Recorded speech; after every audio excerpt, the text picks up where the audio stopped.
खडकी देवळगाव राजघाटामध्ये मोठी चुरस आपल्याला पाहायला मिळाली। दौंडचे जे वीरधवल जगदाळे आहेत ते या ठिकाणी विजयी झालेले आहेत आणि आपल्यासोबत बोलण्यासाठी ते स्वतः आहे, कारण या ठिकाणी भाजपने मोठी ताकद लावली होती आणि आपण जर पाहिलं तर या ताकदीला जोगवून आता लोकांनी मतदान केलं आणि त्या मतदानामध्ये वीरधवल जगदाळे जे आहेत ते विजयी झालेत। तुमचा विजय झालाय। मी प्रथमतः खडकी देऊळगाव राजे गटातील सर्व मतदार बंधू भगिनींचे हार्दिक असे आभार मानतो आणि मला हा एवढा जो मोठा विजय प्राप्त करून दिलेला आहे, हा माझा विजय मी कैलासवासी म्हणायला खूप जड जातं, परंतु माननीय आदरणीय अजितदादा यांना समर्पित करतो। आज भावनिक होत आहे, अजितदादा तुमच्या सोबत नाहीये, नेमकं काय भावना आहे? अजितदादा असते तर हा विजय अजून द्विगुणित झाला असता। तुम्ही विजयी झाला आणि तुमच्या अंगावर गुलाल देखील नाही।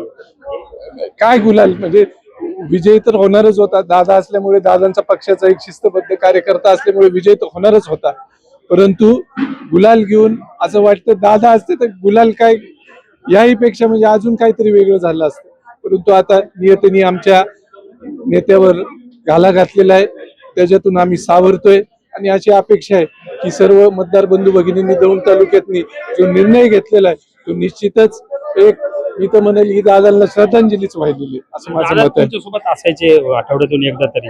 दादांनी शेवटचं तुमचं काय बोलणं झालं होतं या निवडणुकीच्या संदर्भामध्ये, लढण्याच्या संदर्भात काय बोलणं झालं? मला वीरधवल कृष्णराव जगदाळे पाटील असं म्हणतात, दौंडगावचा पाटील म्हणून कायम म्हणायचे, उमेदवारी दिलेली आहे, पाटील की सोडा सर्वसामान्य लोकांमध्ये जा आणि राष्ट्रवादी काँग्रेस पार्टीचा संदेश त्या ठिकाणी पोचा, अशा प्रकारची कायम मला या गोष्टी सांगायच्या। मला आपण जर पाहिलं तर भाजपकडून मोठी ताकद लावण्यात आली होती त्या तुम्हाला पराभव करण्यासाठी।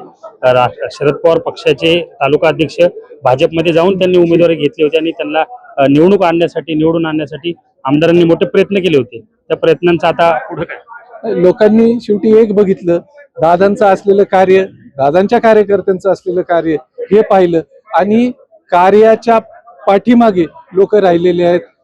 भारतीय जनता पक्ष जरी या ठिकाणी त्यांचे आमदार असतील आणि इतर लोक असतील, परंतु सर्वसामान्यपर्यंत पोहोचण्यात ते अपयशी झालेले आहेत आणि राष्ट्रवादी काँग्रेस पार्टी ही कायम या ठिकाणी यश मिळतं सर्वसामान्य लोकांपर्यंत पोहोचण्यात। कोणते आता विषय तुम्ही सुरुवातीला हाताळणार आहे? आता तसं बघायला गेलं तर बरेचसे विषय आहेत। जिल्हा परिषद सर्वसामान्यांपर्यंत पोहोचवायचं काम राष्ट्रवादी काँग्रेस पार्टी हे करणार आहे, असा आमचा एक सगळ्यात महत्वाचा आणि मोठा अजेंडा आहे। आपण जर पाहिलं तर वीरधवल जगदाळे होते आणि त्यांनी विकासाच्या अजेंड्यावर ही संपूर्ण निवडणूक लढवली आणि त्याच्यामध्ये विजय प्राप्त केलेला आपल्याला पाहायला मिळतं। कॅमेरा पर्सन दीपक सोनसह सुमित सोनवणे, न्यूज 18 मराठी, दौंड।